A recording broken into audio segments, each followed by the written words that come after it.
Equality and freedom would be really meaningful only in a society where social justice prevails. The Constitution of India envisages a very clear and accurate view of social justice.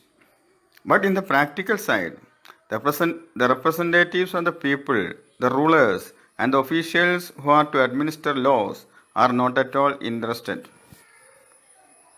In a country like India, where untouchability and marginalization on the basis of caste and creed have been prevalent for centuries, the progress of the country has been heavily drawn back by that.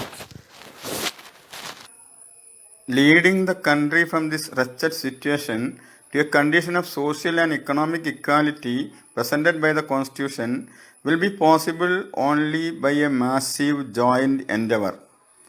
But we have not been able to attain social justice as casteism still prevails as an evil that eats out the very social fabric of Indian society. On the other hand, Islamophobia has been marketed smartly and efficiently on a massive scale throughout. Many a times we have seen the governments themselves acting as its agents and distributors of Islamophobia. Being a Muslim itself has been ample cause for denial of basic rights of citizens. This has been pointed out often by even non-Muslim thinkers of the country.